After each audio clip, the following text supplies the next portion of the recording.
Today, we're taking a look at the mistress of all evil. Now, for a quick disclaimer, I'm going to be looking at this character with all skills in mind. When you play a character on the early chapters, some abilities may not be accessible.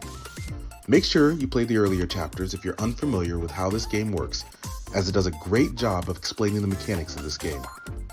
Our guide should give you a heads up on how to use her cards and skills. Also, I'm focusing on the 3v3 game, as opposed to the 4v4 game. Let me know if you want a video discussing the main differences between these two modes. Maleficent is an interesting combination.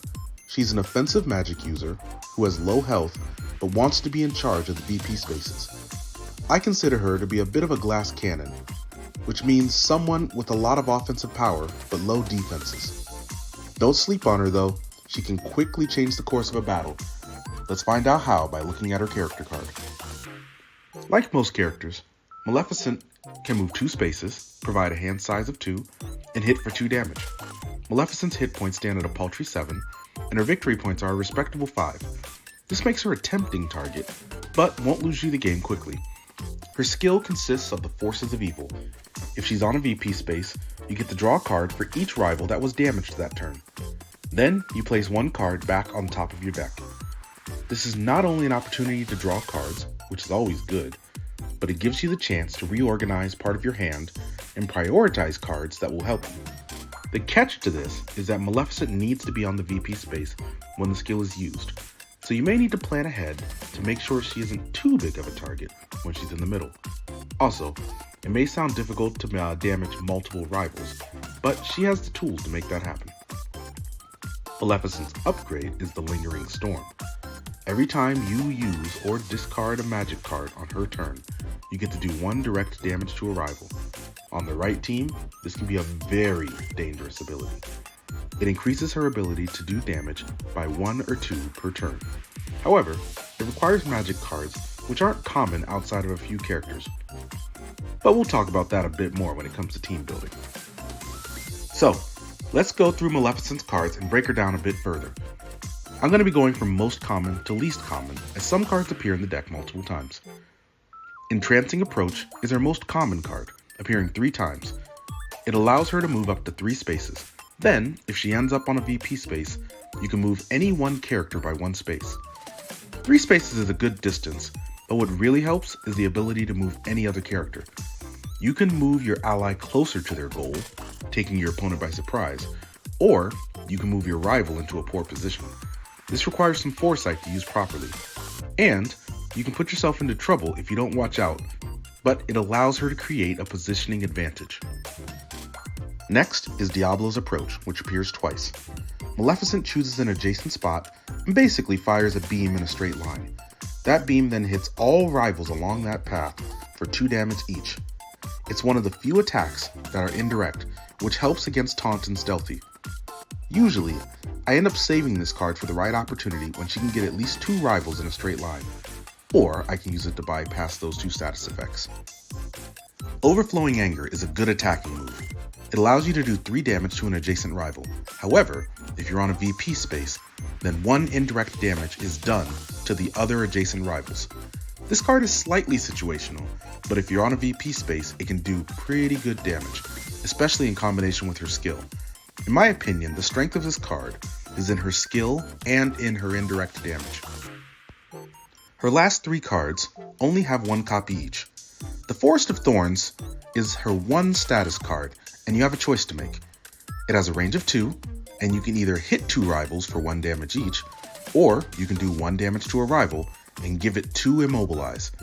I commonly forget about this card, but it gives her the ability to deal with a rival at a safe distance, or do damage to 2 rivals. The damage isn't substantial, but she likes to spread out her attacks, so that's okay. Chain Lightning has no range limit. You select 2 rivals. Each of those rivals takes 1 damage, and then does 1 damage to each rival adjacent to them. This is best used when your opponent is all together, like in the first move of the game, as it can do up to 6 damage with 2 to each rival. Make sure to save this card for a situation when your opponent is bunched together. This is another card that takes advantage of her skill. Dragon Form is potentially one of the most powerful cards in the game. It fully heals Maleficent and then does damage within 3 spaces equal to the amount she healed. This means it can do up to 6 damage while healing 6, which would be a 12 HP swing. This card is a great deterrent. Maleficent can be an attractive target for her opponents, but they should be wary of whether this card could completely shift the momentum of the game. By itself, it could stop opponents from attacking you. If your opponent isn't wary of this card, then keep it until your health is between 1 to 3 in order to get the maximum effect. So, what do we make of this evil fairy? I think she's one of the hardest characters in this game to play well. She commonly wants to put herself in dangerous situations, but can do enough damage to make it worthwhile. Still, without the appropriate help from her teammates, her rivals can clip her wings. Her skills can seem like a waste if they aren't used well, but in the right hands, she can control the middle of the field, which is crucial. In order to make Maleficent work well, you need to be aware of her placement, how to protect her, and when to use her cards. If you have friends or family members that are having difficulty using her abilities, try to help them understand her strengths and weaknesses. This is a good opportunity to teach them how to plan ahead. Her strengths lie in her spread out area of effect damage, controlling the important VP spaces, and potential big healing and damage that comes with dragon form. Her weaknesses, however, are the fact that she has low HP, the fact that her damage can be very situational, especially if she is on a VP space, and her complexity. She is not an easy character to play well. I consider Maleficent and Dr. Facilier to be the hardest to master of the 8 characters. However, if you do master her skills, she can be an unpredictable force capable of dealing damage to each of the opponents. It's not that she's complicated, it's just that you have to be intentional and patient about how you play as her. Maleficent does not function well on her own. She needs support and teammates who can manage her flaws. If you plan on upgrading her, then you should find magic users. Alternatively, you can focus on her desire to control the middle of the board by using teammates with Immobilize and Taunt to cover for her. The beauty of this game is that there are many ways to mix and match your characters. However, these teams are designed to allow Maleficent to shine. With these 2 strategies in mind, I would suggest the following. Team 1, Maleficent, Dr. Facilier, and Mickey. This team is the magic team, and they support each other extremely well. Maleficent's upgrade, Facilier's skill, and Mickey's skill all call for magic cards to populate the deck.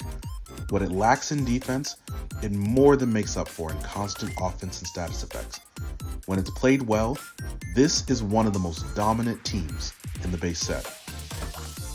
One of the flaws with this team, though, is that Maleficent and Mickey share the same upgrade path, so you'll likely have to pick only one of them to be upgraded.